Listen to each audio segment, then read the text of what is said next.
vous les aveugles, à vous les sourds, à vous les lépreux, les assoiffés de Dieu, vous qui détruisez la parole de Dieu, vous qui cherchez Dieu dans les cieux, sachez à partir d'aujourd'hui que Dieu veut dire les cieux.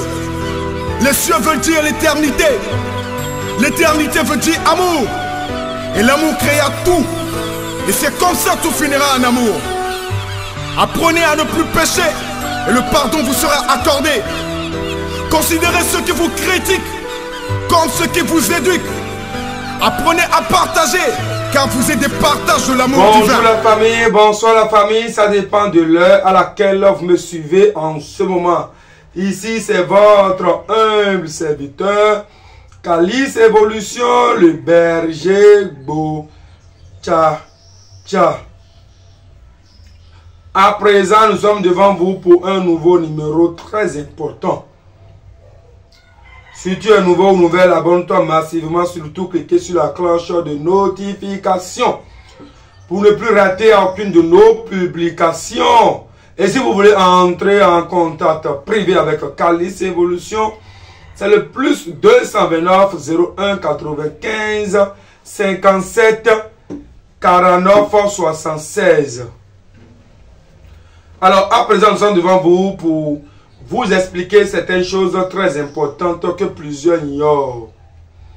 Les sacrifices que l'on fait ou que l'on apporte à l'élément air, le temps.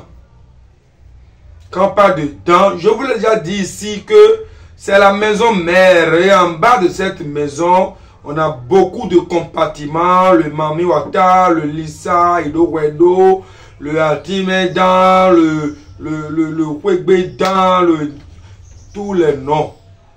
Il y a plusieurs noms rassemblés sur le Lisa. Parce qu'il y a d'autres qui installent le Lisa, mais qui leur donnent d'autres appellations compte tenu de la manière dont la divinité se manifeste. C'est comme si mes divinités qui sont ici, peut-être qu'il y a Ido Wedo, peut-être qu'il y a le Lisa. Je peux encore lui donner autre nom. Compte tenu de la manière dont elle se manifeste. C'est un peu ça, cher ami. Maintenant, plusieurs disent que mes choses n'avancent pas malgré tous les efforts que j'apporte, malgré tous mes efforts que je fournis. Cher ami, les sacrifices que vous apportez aux divinités, ce n'est pas forcé que la divinité accepte. Tu peux payer mouton, bœuf, tu peux tout faire. Ce n'est pas forcément que la divinité accepte tes offrandes ou tes sacrifices. Quand vous allez en arrière, Abel et Caïn ont donné des sacrifices à Dieu. Mais Dieu a refusé pour Caïn, mais il a accepté pour Abel. Ce qui a créé beaucoup de jalousie. On a vu beaucoup d'autres choses où les dieux ont refusé l'offrande de quelqu'un et acceptent l'offrande de d'autres personnes. Ça dépend de comment vous vous comportez. Ça dépend de votre cœur, cher ami. Vous devez avoir un cœur pur. Ne faites pas du mal si vous êtes incarné par des entités spirituelles blanches. Ne faites pas du mal à autrui si vous êtes incarné par des énergies blanches. Cher ami, c'est de ça il s'agit. Il y a plusieurs qui viennent faire des offrandes, des sacrifices aux dieux, mais les dieux n'acceptent pas leurs sacrifices. Et les mêmes problèmes continuent. C'est comme celui qui parle des annonces pour avoir un boulot. Et il dépose ses dossiers partout. Malgré qu'il dépose ses dossiers partout, les entreprises acceptent certains dossiers et rejettent certains dossiers. C'est comme ça dans le monde spirituel. Les dieux n'acceptent pas tout. Pas parce que tu es venu avec un mouton ou avec un bœuf que les dieux vont accepter tes offrandes. Tu peux venir avec un mouton ou un bœuf et les dieux vont accepter l'offrande de celui qui est venu avec un poulet. Tout dépend de comment chaque personne se comporte. Tout dépend de comment chaque personne se manifeste. L'attitude, le comportement que chacun a vis-à-vis de la nature. Comment nous nous comportons vis-à-vis de la nature. Tout dépend de la manière dont nous acceptons le monde externe. Tu n'es pas ouvert au monde. Tu n'aimes pas tes semblables. Tu veux toujours nuire à tes amis, à tes frères, à tes soeurs, à tes collègues du boulot. Et c'est toi qui veux faire encore des offrandes aux dieux. Cher ami, vérifiez ce mal en vous. C'est vrai que quand vous faites les offrandes, on dit est-ce que les dieux ont accepté et les coris peuvent dire oui. Mais attention, la dernière décision revient aux dieux. Et les dieux ne se manifestent pas à l'instant T où l'on les donne des offrandes. Si vous donnez des offrandes aux dieux, il faut attendre au moins 7 jours pour demander si l'offrande a été acceptée ou pas. Pas en même temps. Parce que quand tu es là, on t'envoie une nourriture et que tu n'as pas confiance en la personne, il faudrait faire quoi? Analyser la nourriture que la personne t'a apportée avant de consommer. Et si tu avais d'autres nourritures là en instance, il faudrait que tu finisses d'abord toutes ces nourritures avant d'en consommer la nouvelle nourriture. C'est comme ça dans le monde spirituel. Il y a d'autres personnes qui étaient là avant toi et qui ont apporté leurs sacrifices, leurs offrandes. Maintenant, laisse le Dieu prendre le temps à ce qu'il déguste ou à ce qu'il contrôle toutes ces offrandes-là avant de venir sur toi. Donc c'est pourquoi on vous dit, quand vous faites les offrandes au Dieu, ne soyez pas pressés pour voir si le Dieu a accepté ou pas. Il faut permettre au moins 7 à 9 jours avant de consulter si l'offrande a été acceptée ou rejetée. Pas parce que l'offrande est rejetée que tu vas croiser les bras. L'offrande peut être rejetée et à chaque fois, tu fais l'effort de revenir encore avec d'autres offrandes. Il y a plusieurs personnes qui se découragent parce que aux premières offrandes, ils se disent que si le Dieu n'a pas accepté, à quoi ça sert de revenir encore avec d'autres offrandes? Alors que tu dois te corriger et savoir te comporter et changer certaines choses. Les totems qu'on t'a mentionnés, il faudrait que tu les respectes afin que les offrandes que tu feras prochainement puissent accepter par le Dieu. La divinité blanche, c'est une divinité d'énergie de la convivialité. Et ces énergies aiment toujours les gens qui sont en toute convivialité avec le monde externe. Et cette convivialité doit se manifester pas de manière forcée. C'est naturel. Il faut aimer ton prochain de manière naturelle. On ne doit pas te forcer avant que tu ne le fasses, cher ami. Tu as un problème et on fait les sacrifices au Dieu. Même si tu n'as pas la solution à ton problème dans l'immédiat, cher ami, il faut te patienter. Soit tu reprends encore les sacrifices. Mais c'est ce que plusieurs refusent dans le monde spirituel, se disent que à quoi ça sert à chaque fois de payer des moutons? À quoi ça sert à chaque fois de payer des coqs ou des bœufs? Alors que, cher ami, les dieux ne sont rien d'autre que nous-mêmes en tant qu'êtres humains debout. Et ils ne peuvent accepter que des choses pures, que des choses vraies et réelles. Cher ami, c'est de ça il s'agit. Et il faut répéter les offrandes. Tu donnes un mouton aujourd'hui, fais au moins 4 ou 5, 6, 7 jours, un mois ou 2 semaines. Il faut refaire encore d'autres offrandes. Il faut répéter les offrandes, cher ami. Il faut répéter les offrandes. Et parmi le nombre d'offrandes que tu donnes, il y aura quelques offrandes dedans. Et les dieux vont accepter. Et là, bienvenue maintenant ta solution. Plusieurs accusent les prêtres spirituels, les maîtres endogènes, les vaudounois en disant que leurs divinités ne sont pas prêtes pour les aider ou les divinités ne sont pas en synergie avec eux-mêmes. C'est faux. Nul n'est au-dessus des dieux.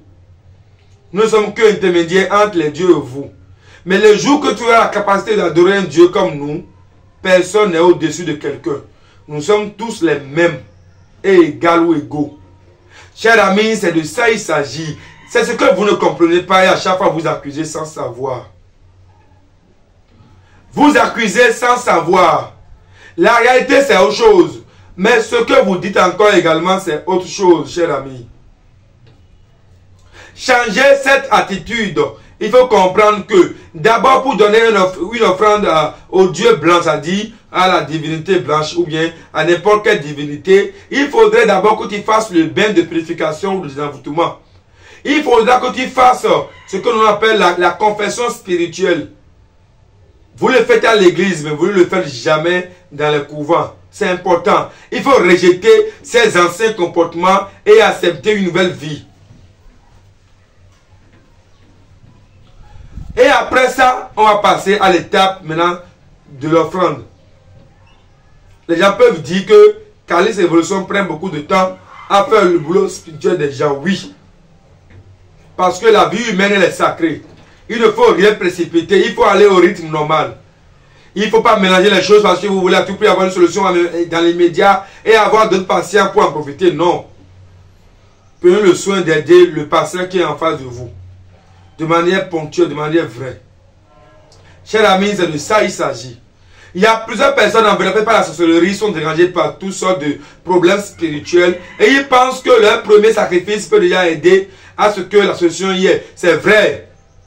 Tes premiers sacrifices peuvent t'aider, mais attention, ça dépend du niveau où ton problème est. Le degré de ton problème. Quel est le niveau? Est-ce que ton problème a été un paroxysme très élevé? C'est de là qu'il faut commencer, cher ami. C'est de là qu'il faut commencer. Si celui qui a un palu ou un problème de santé ou fièvre jaune ou Ebola, je ne sais pas quoi, hépatite ou je ne sais pas quoi, ou coronavirus, que tu vas te donner seulement un bout de médicament, tu es sûr que ce bout-là peut te traiter? Non. C'est parce que ce n'est pas encore ça au fait. Ça dépend de la manière dont la chose se manifeste en toi. Ne soyez pas avare quand vous voulez avoir une solution spirituelle, mais soyez présent et mettez-vous à la place de Dieu. Comme le Dieu a besoin d'énergie pour avancer, il faut l'apporter à chaque fois des énergies. Chers amis, c'est de ça il s'agit. C'est de ça il s'agit. Et je vous le dis en toute sincérité, il y a plusieurs qui font des sacrifices au Dieu blanc, mais les sacrifices ne sont pas acceptés. Et ils croisent les doigts en pensant que c'est accepté. Et point terminé, non. Si ce n'est pas accepté, tu dois reprendre à chaque fois. Ce n'est pas accepté, tu dois reprendre à chaque fois. Il faut toujours reprendre. Oui. Un bon jour, le Dieu va accepter tes offrandes. C'est de ça il s'agit, chers amis. Arrêtez d'accuser inutilement les prêtres endogènes, mais l'essentiel, accusez vous-même. Qu'est-ce que vous faites en dessous? Et qu'est-ce que vous nous montrez en dessus? Est-ce qu'en dessous, vous avez des comportements qui n'honorent pas les totems de Dieu? Et en dessus, vous nous montrez un bon exemple, chers amis. Essayez de corriger tout ça en vous. Relevez-vous, chers amis. Il faut comprendre que la vie dans laquelle on est, il faut opter pour la sainteté, la pureté. C'est important. Ce qui est sûr, celui qui comprend évolue. Mais celui qui ignore, recule, retarde. C'est de ça il s'agit. Cessez les manigances, la manière dont vous pensez que la vie est si facile. Rien n'est facile sur terre. Rien n'est facile sur terre. Nous sommes dans une jungle, chers amis. Et cette jungle dans laquelle on est, chacun poursuit Dieu pour tous. Et si chacun poursuit Dieu pour tous, il faudrait que chacun se comporte exactement selon les consignes de Dieu. Il faudrait que chacun se comporte selon les principes de Dieu suprême, le Tedasegbo. Également, il faudrait que l'on soit en mesure de comprendre qui l'on est. Qui tu es, cher ami. Où tu vas. Quelle est ta mission? Est-ce que les dieux que tu évoques, est-ce que ce sont des dieux compatibles à ta vie? Est-ce que réellement tu dois évoquer ces dieux? Ou bien, comme ton ami, ton voisin évoque ce Dieu, et il a un retour positif, c'est d'ailleurs pourquoi toi aussi tu te mets dans sa peau, et tu commences par évoquer ces dieux. Cher ami, les choses ne se passent pas comme ça. Chaque personne est codée, et l'on doit respecter les codes de sa vie. Et pour respecter les codes de sa vie, il faudrait que chacun prenne ses dispositions en portant sa croix. Et pour porter sa croix, il faut connaître ta mission de vie. Est-ce que l'entité spirituelle blanche que tu évoques, est-ce que c'est vraiment ça que tu évoques? Les dieux blancs, le Dan, Mami, Apouké, ou tout ce que vous citez, Lisa, c'est des matériels, c'est des instruments. Et tous ces dieux ne vont pas avec tout le monde.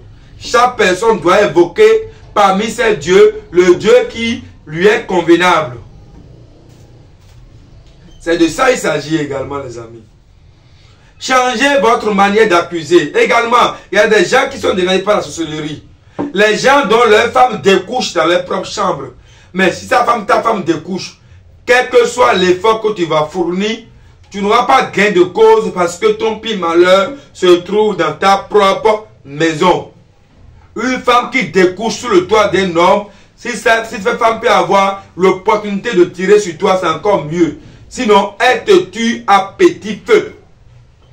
Et c'est comme ça que tu trimbales partout, tu passes partout. Tu n'as pas la solution à ton problème et après vous accusez qu'il n'y a pas un Dan qui existe. Il n'y a pas un Mamuata qui existe. Il n'y a pas un Lisa qui existe. Il n'y a pas un Tokosu qui existe. Il n'y a pas un Sepata qui existe. Il n'y a pas un Ro qui existe. Il n'y a pas un si, un ça, un goût, un si qui est ça qui existe. Alors que tout existe bien. C'est parce que ta vie est enveloppée rien que des souillures. Rien que des choses à éviter. Toi-même qui es là, tu manges tout. Tout ce qui se présente à toi, tu en consommes. Et tu es prêt à en consommer encore davantage. Alors que l'on ne doit pas être gourmand. On ne doit pas tout consommer. Tout ce que nous voyons est utile, mais tout n'est pas permis à tout le monde. Chacun doit se situer dans la direction qu'il faut. L'on ne doit pas changer les prêtres endogènes comme l'on change les habits. Quand tu as un guide spirituel, il faut le garder. Le tout ne suffit pas l'argent. Le tout ne suffit pas la richesse. Mais le tout, chercher à incarner, à respecter, à restaurer ou instaurer une santé spirituelle adéquate. C'est de ça il s'agit, les amis. Et il faut comprendre que les dieux ne peuvent jamais accepter tous les sacrifices ni toutes les offrandes. Sinon, ils ne sont pas des dieux. Les vaudous ne peuvent pas accepter toutes les offrandes. Sinon, le vaudou n'existe pas. Ce n'est pas des tas d'ordures. Ce n'est pas un cimetière où l'on vient enterrer tout ce qu'on trouve. Chers amis, c'est un lieu sacré. C'est des entités spirituelles sacrées. Et l'on doit les respecter. Réveillez-vous de votre sommeil. Si vous choisissez votre guide spirituel, et s'il n'a pas la solution à votre problème, un guide connaît autre guide. Un prêtre endogène connaît d'autres prêtres endogènes. Il peut taper à d'autres pour trouver ta solution. Ce n'est pas la peine de le changer, cher ami. C'est de ça il s'agit. Réveillez-vous de votre sommeil. L'essentiel pour chaque personne, c'est de savoir qui l'on est. Connais-toi toi-même. L'être humain se perd parce qu'il perd les boussoles et il n'a pas la maîtrise des réalités externes et spirituelles à sa vie. Parce qu'il est dérouté des réalités physiques et spirituelles à sa vie. L'on ne doit pas se décaler ni de l'aspect physique ni de l'aspect spirituel. Parce que les deux doivent aller de pair. L'essentiel, soyez en équilibre. Soyez en équilibre. Que le monde physique ne domine pas le monde spirituel. Mais au contraire, que le monde spirituel domine le monde physique. En cela, vous aurez une lumière sur tout ce qui bouge autour de vous. Il est temps désormais, chers amis, de changer votre stratégie de vie. Tu convoites la femme d'autrui. Tu détruis l'autre de son boulot. Tu anéantis son entreprise. Tu l'envoûtes à ce qu'il tombe malade. Et c'est toi qui apportes des offrandes aux dieux. Et tu veux que les dieux acceptent tes offrandes. Les dieux ne vont accepter tes offrandes selon la qualité de ton cœur, selon la manière dont tu respires, selon la manière dont tu te comportes, selon la manière dont tu prends la vie. Tout est permis, mais tout n'est pas utile.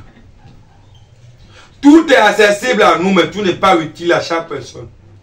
On n'est pas né de la même manière, on n'a pas le même visage, on n'a pas le même nom, on n'a pas la même famille, on n'a pas la même silhouette de vie, on n'a pas la même manière de penser, on ne mourra pas de la même manière. Chaque être humain doit se contenter aux réalités spirituelles ou physiques destinées ou liées à sa vie. Et pour connaître ces aléas spirituels, il faut m'envoyer ton nom et prénom, ta date de naissance, et on vous fera une consultation spirituelle approfondie. Surtout, n'oubliez pas de faire les sacrifices. Consultation sur les sacrifices, c'est comme chercher à être curieux, mais n'ayant pas les armes nécessaires. Si jamais l'ennemi te voit, il peut t'abattre. Mais le curieux doit s'armer. Et quand l'ennemi nous voit, il faut être en mesure de riposter. Sinon, c'est dangereux. Et en cela, le numéro que vous allez composer, c'est le plus 229 01 95 57 49 76. Et cessez de vous divaguer. Cessez de vous mélanger. L'essentiel, la vie, elle est individuelle. Que chacun comprenne ainsi que ma vie n'est pas la même que la vie de l'autre. Ce qu'il fait qu'il donne le bonheur ne pourra pas me procurer le bonheur. Chacun doit se situer dans une réalité codée sincèrement à sa vie. On doit vous aider. On doit vous aider pour que vous ayez la maîtrise à votre vie. On doit vous aider pour que vous ayez la connaissance à votre vie. Composez ce numéro. N'importe où vous vous trouvez, composez ce numéro, le plus 229 01 95 57 49 76. Et on va vous aider à vous orienter convenablement. L'émission va s'en arrêter là. Si vous êtes nouveau ou nouvelle, abonnez-vous. Surtout, partagez mes émissions partout où vous voulez, sans trêve. Tout le monde peut suivre mes émissions. Si vous avez une doléance, composez mon numéro. N'importe quel problème que vous avez, composez mon numéro. Ton mari t'a quitté, ta femme t'a quitté, ton emploi, rien ne marche, tu as l'argent, tu n'as pas la paix. Tout ce qui t'arrive aujourd'hui, cher ami, compose ce numéro. Et comme vous avez des pharmacistes physiques qui vous procurent, qui vous prodigent, ou bien qui vous donnent, qui vous consignent des médicaments, nous aussi avons des pharmacistes spirituels qui vous consignera également des principes de vie spirituelle, des produits spirituels, la manière dont vous allez vous comporter sur la vie, dans la vie. Réveillez-vous devant le sommeil. Personne ne pourra faire à ta place. Tu es le seul auteur qui pourra dire ça, c'est ça. Qui pourra dire non et c'est non. Et je suis disponible pour vous orienter. Je vous remercie et à très bientôt, mes amis. Écoute frère, l'homme n'est que trois choses de la vie. Ce que tu es, ce que tu as envie d'être et ce que les autres pensent de toi. Alors, accomplis ta mission sur terre. Regarde pas les autres frères. Regarde devant toi. Ne regarde jamais derrière. Ce message c'est pour toi frère. Allez, bats-toi. Allez danse. Regarde pas derrière frère. Dieu t'aime, il te soutient.